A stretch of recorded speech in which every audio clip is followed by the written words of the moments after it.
नमो तस्सै भगवतो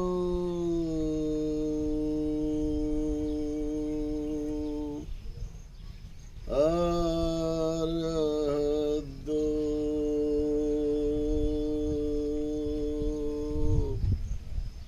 सम्मा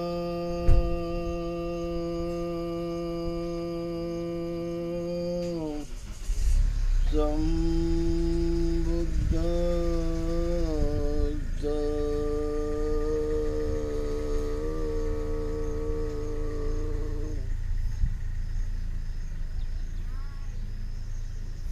उनारहंत सम्यक संबुद्ध तथागत भगवान बुद्ध को त्रिवार पंचांग प्रणाम करता हूं।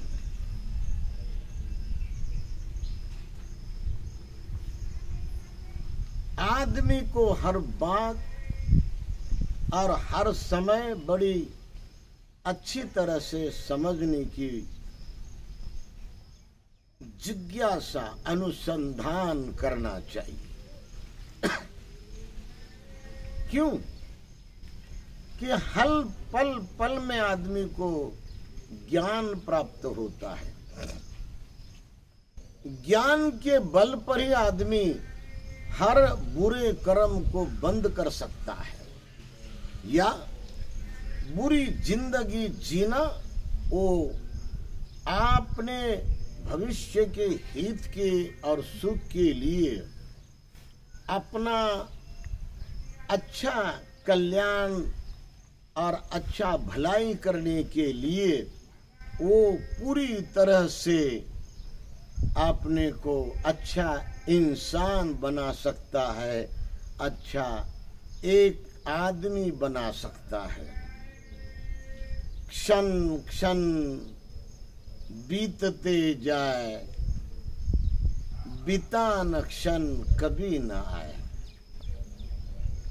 हर क्षण में अगर आप अच्छे कर्म करने की चाहत रखी है या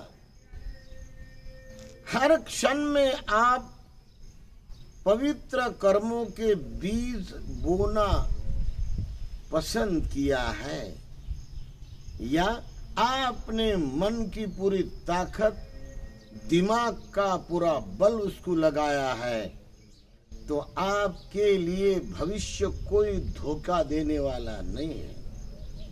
वर्तमान काल में जितना आप शरीर, काया से, वाणी से और मन से हर क्षण में अच्छे कर्म करते करते जाओगे, अच्छे कर्मों के सम्यक फल करते करते आपको मिलते रहेंगे। इसीलिए अकुशल कर्म तथा बुरे कर्म करने का जिंदगी में भूलकर भी प्रयास न करें, क्योंकि जितने आप बुरे कर्म करने का मन में साहस लाओगे, ईगो लाओगे, उतनी आपने खुद के जरिए से आप बड़ा खड्डा पूरा खोदते खोदते बड़ा खड्डा बनाकर उसमें चले जाओगे। तो क्या आपको अपनी बर्बादी करना अच्छा लगेगा? क्या अपनी बुराई करने का आपको अच्छा जिंदगी पसंद पड़ेगा? तो इसीलिए पूरी दुनिया जो बिगड़ रही है और पूरे इंसान जो आज बिगड़ने के और बुरे मार्ग के राह पर ख्याल करते हैं, चिंतन करते हैं, विचार करते हैं और कई प्रकार के वो षड्यंत्र करते हैं, तो ये उनके दिमाग में उनके ऊपर थापा हुआ अविद्या का अंधकार है। जितनी ज्यादा अविद्या पच्चया संखारा, जितनी ज्यादा मात्रा में अविद्या का लेप आपके ऊपर है, उतना ही ज्यादा आपके मन पर संस्कार बनते रहेंगे, बनाते जाएंगे, बनते बनते आपको बिगड़ते जाएंगे। तो हर कर्म आपको बर्बादी में ले जाएगा कि जो असम्यक है या अकुशल है। इंसान होने के इस अच्छे मार्ग को आप बड़ी भली भांति समझे, क्योंकि बार बार इंसानियत कोई मिला नहीं सकता। बार बार ये अच्छा मानव जन्म आपको कोई देने वाला नहीं है, और इसीलिए ये गोल्डन चांस है आपके कि माता पिता के पुण्य कर्म से या पुण्यशीलता के अनंत गुणों से आपको मानव जन्म लाभ मिला है। कहे तो मानव जन्म में आप जन्मे हैं। केवल ये पवित्र कर्म माता पिता ही कर सकते हैं, और कोई गधा गधी, और कोई घोड़ा घोड़ी, और कोई कुत्ता कुत्ती किसी भी हालत में मानव को जन्म नहीं दे सकती, क्योंकि उनकी योनि ये पशु योनि है।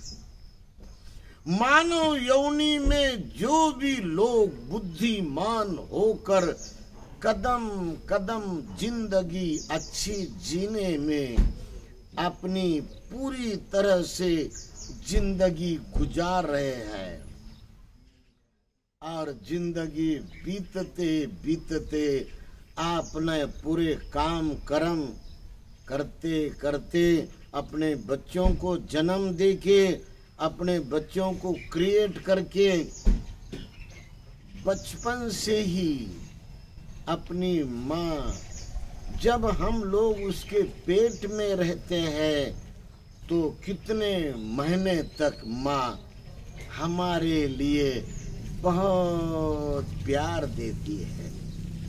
कितने महीने आपने पेट में माँ पालकर उसका भली भांति सुरक्षित उसको बढ़ाती है, तो ये माता कितनी करुणावान होती है।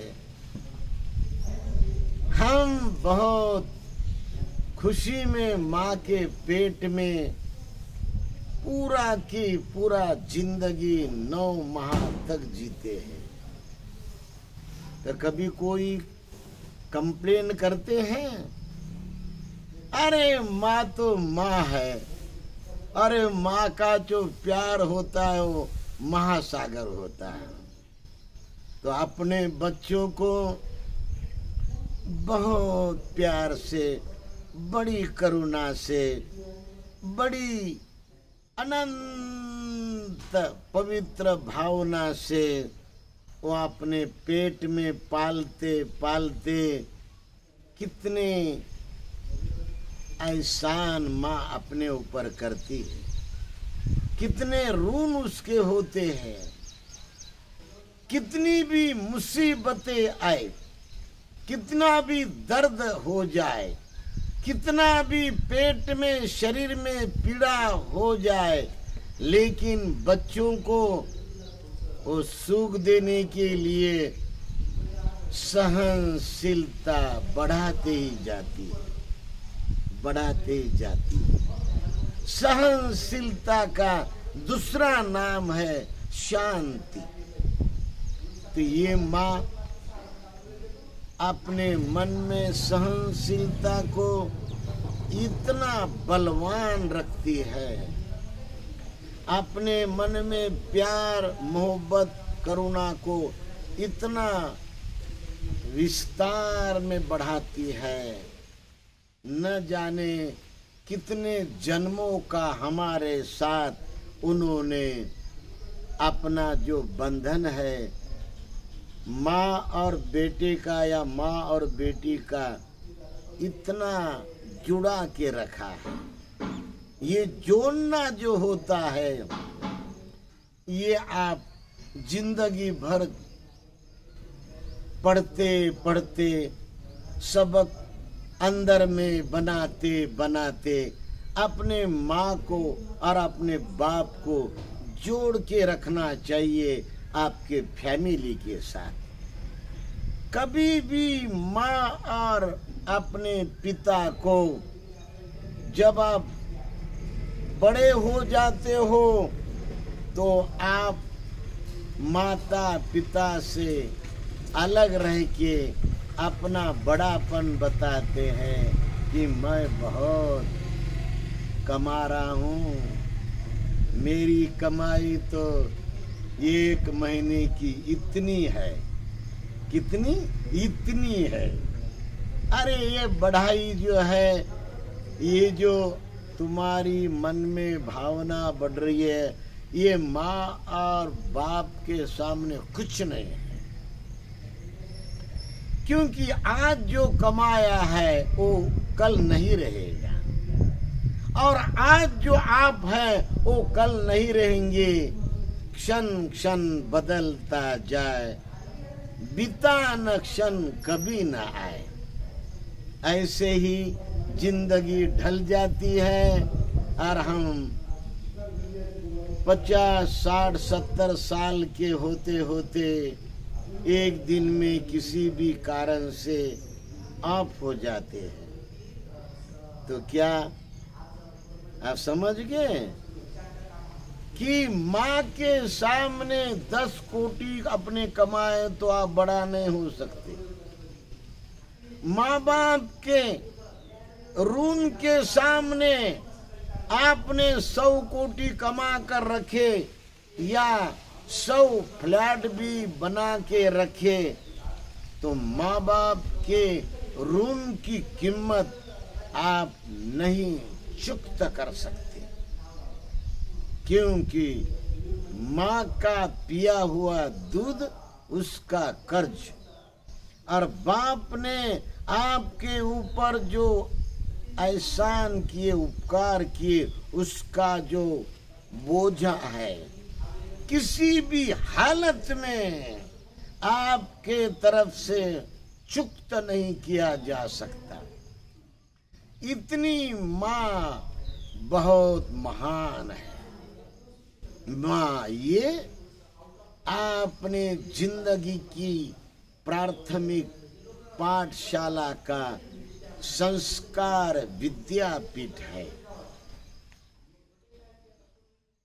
और बाप वो तमाम बातों को जानते हुए हमें हिम्मत, बल और संरक्षण देने वाला ये वॉल कंपाउंड है, संरक्षक है। वो बुद्ध होते हुए भी या सम्यक संबुद्ध बनने के बाद भी एक बुद्ध अपने माँ के ऋण को चुकता करने के लिए संकिसा चले गए। संकिसा उत्तर प्रदेश में बहुत बड़ा ये स्थल है। तो सम्यक संबुद्ध वहां पहुंच गए और उनकी माँ आई। जब जन्म दिया तो 5 दिन में ही वो इस बालक को छोड़ के गई थी, जो बोधिसत्व राजकुमार आपने सिद्धोदन के कुल में जन्मा था। तो जब सम्यक संबुद्ध हो गए तो उनका उम्र ये 35 साल का हो गया, 35 साल। तो वहां पर जाके उन्होंने अपने माँ को देखा और माँ ने सम्यक संबुद्ध को देखा। और इस तरह से धम्म देशना देते देते अभी धम्म उन्होंने अपने माँ के मन पर संस्कारित किया था। तथा उता अभिधम्मत्था चतुदा परमत्थ तो चित्त चैतसिकं रूपं निब्बानं वंदति या धम्म देशति। चित्त चैतसिक रूप और निब्बान के बारे में बुद्ध भगवान ने डिटेल में अपने माँ को धम्म देशना दिया। जब ये समझ में आया कि अपनी माँ संसार भवचक्कर के स्रोत में से एकदम निकल रही है और उसने 3 भवबंधन, संसार भवबंधन ये छोड़ दिए है, जड़ मूल से निकाल दिए है, तो सक्काय दिट्ठी विचिकित्सा शीलबद्ध परामर्श माँ के अंदर से निकल गए, तो श्रोतापन्न फल में उन्होंने चले गई। तो बुद्ध ये जानते थे कि श्रोतापन्न फल होने के बाद आगे कोई धोखा नहीं होता। अपने मन को जब तमाम संसार भवसागर के संयोजन से हमने दूर किया या तो जड़मूल से निकाल कर बाहर किया, तो कितनी बात अच्छी हो गई। इस तरह से निर्वाण या तो अरहंत मार्ग के स्रोत में जब अपनी माँ जा रही है, तभी उनके ऊपर जो माँ के ऋण है वो उन्होंने पूरी तरह से चुक्त किए थे। ये सबसे बड़ी बात है। इस मानव जन्म में हर किसी के ऋण या उपकार अपने ऊपर होते हैं। कभी भाई के रहते हैं, कभी रिश्तेदारों के रहते हैं, कभी कोई मित्र के रहते हैं, तो कोई मामा होता है तो मामी होती है, तो और कई प्रकार के रिश्तेदार होते जिनके ऋण हमारे सर पर होते हैं।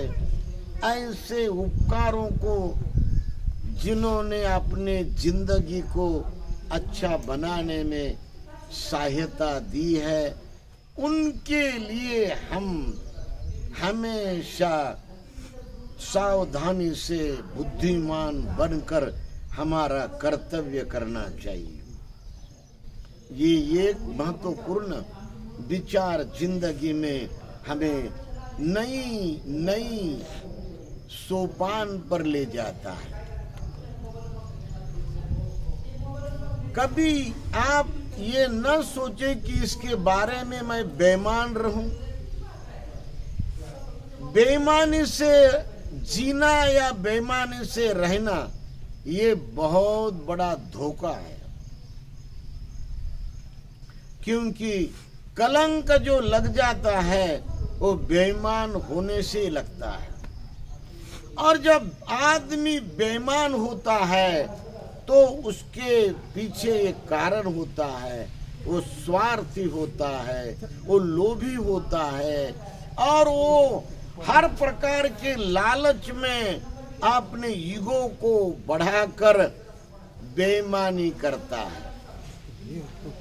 वैसे ही इन तमाम बातों को हम जानते जानते ये जो स्वार्थ का गंदा कर्म है, क्योंकि ज्यादा से ज्यादा जो बदबू आती है या दुर्गंध बढ़ती है, ये स्वार्थ की बढ़ती है, लोभ की बढ़ती है और अहंकार की बढ़ती है, ईगो की बढ़ती है, ज्यादा दुर्गंधी माने गंधा जो है, दुर्गंध जो ज्यादा फैलता है, ये द्वेष का भी फैलता है, ये लोभ का भी फैलता है और मोह का भी फैलता है। किसी ना किसी कारण से आदमी जब विकारों के या विकारों के उलझन में उलझता है तो उसे दाग लग जाता है। ये दाग लगना आपके अज्ञान का, आपके अविद्या का कारण है। इसीलिए जब जब आदमी मैल बढ़ाता है, विकारों को मैल बढ़ाते बढ़ाते मन से मैला हो जाता है, तो ये राग माने आसक्ति का मैल और द्वेष दुर्भावना,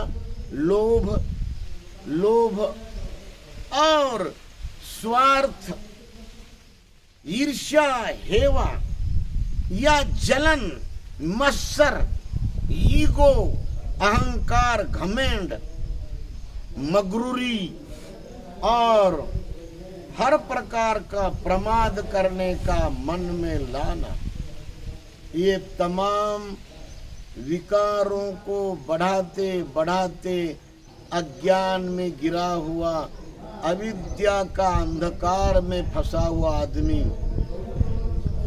कुछ भी बुरा काम करता है, समय पर उसका मन वो कंट्रोल कर ही नहीं सकता। जब समय आता है तो लोभ में और राग आसक्ति में वो चोरी भी करता है और हर प्रकार की चोरी करता है।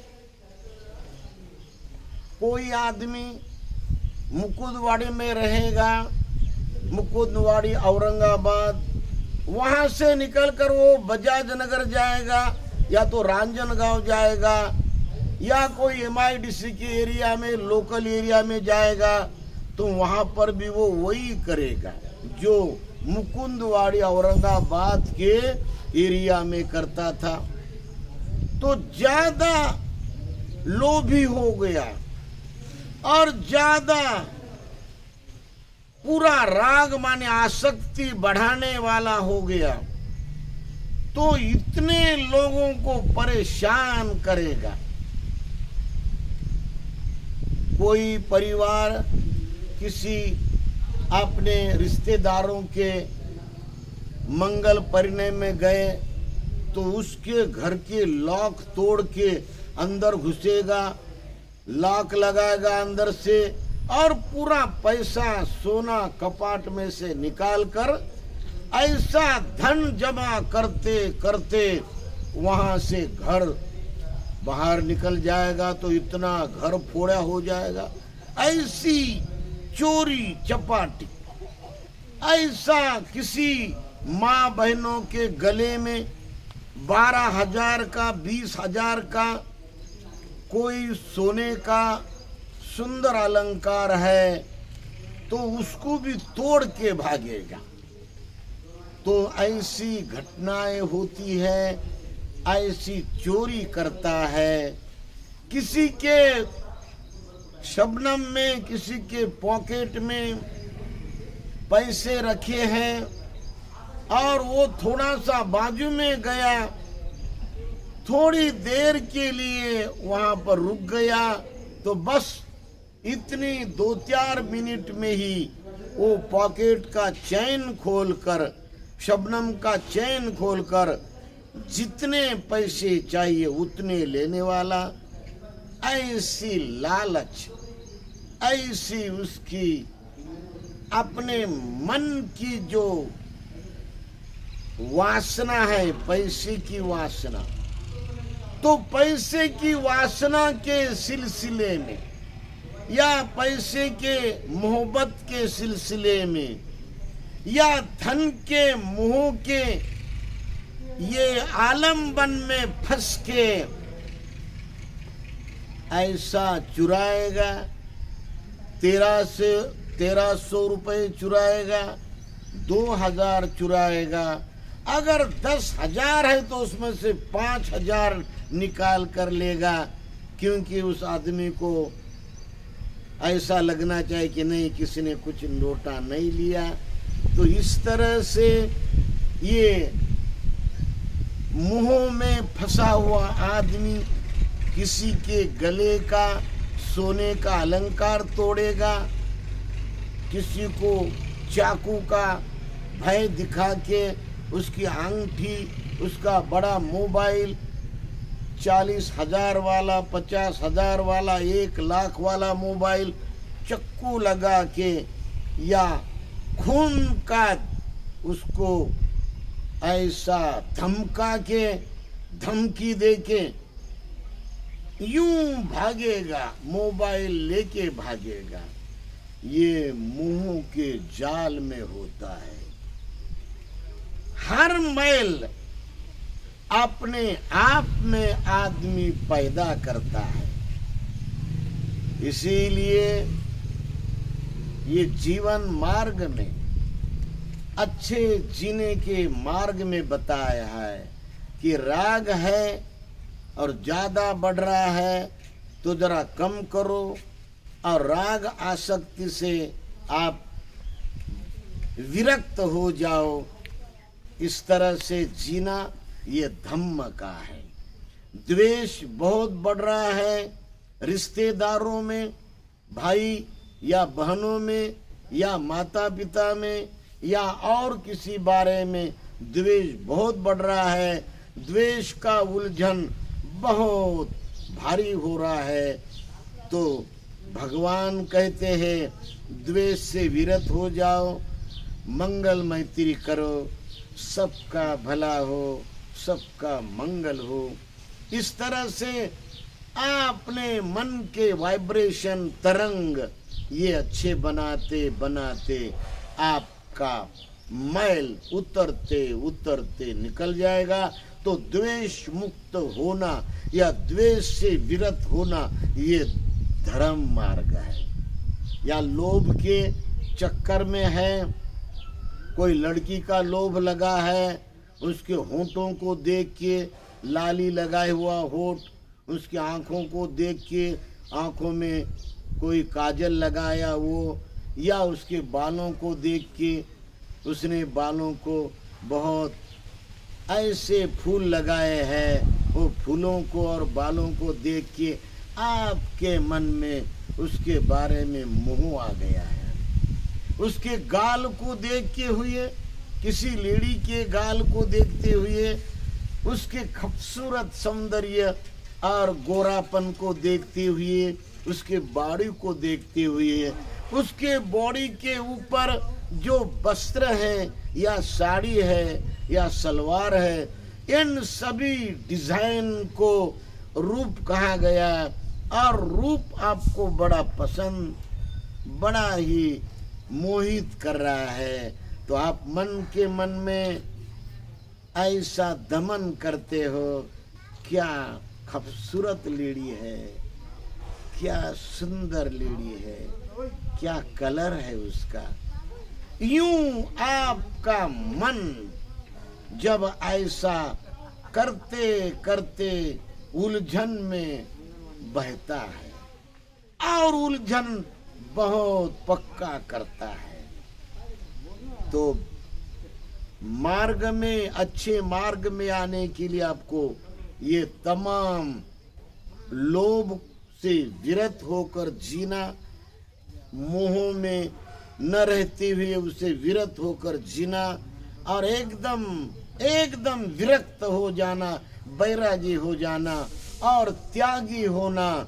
मैं किसी के तरफ नहीं देखूंगा, मैं किसी के लोभ में नहीं फंस जाऊंगा, या किसी के मुंह में मैं कभी लपेटे नहीं जाऊंगा। तो इस तरह से त्याग के जिंदगी का खुशबू बढ़ाइए। त्याग का रहना, जीना ये धर्म है।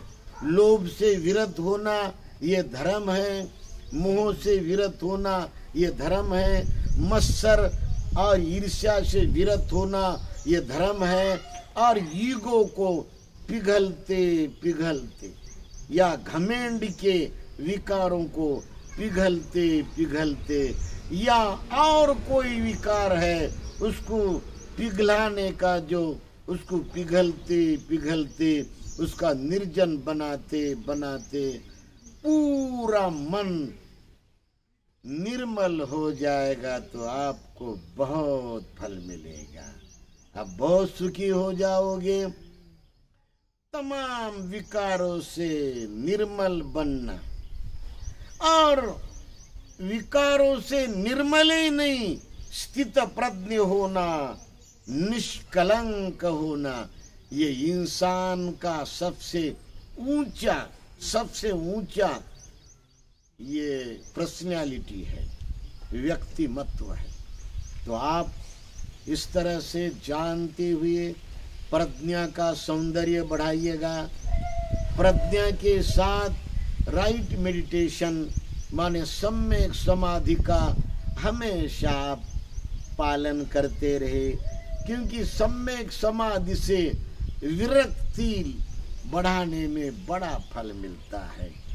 सम्यक समाधि हमारे उलझनों से हमको मुक्त करने में बहुत बड़ा फल देती है। ज्यादा फल और जल्दी फल चाहते हो तो विपस्सना करे, आनापान ज्यादा करे। इस तरह से सम्यक समाधि को बढ़ाना, उसके साथ शील को बढ़ाना, शील और समाधि और प्रज्ञा को बढ़ाते बढ़ाते अच्छे बलवान हो जाओ। यही आपकी पहचान दुनिया में रखो। इसी में सबका भला है, सबका भला है।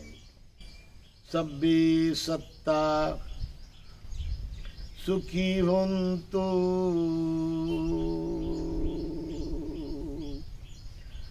सब्बे होन्तु सखे मिनो, सब्बे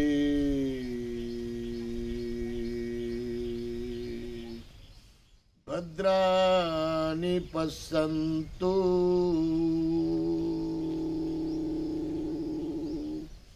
मा कञ्चित्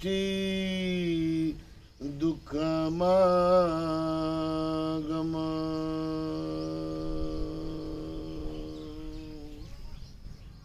सबका मंगल हो, सबका भला हो।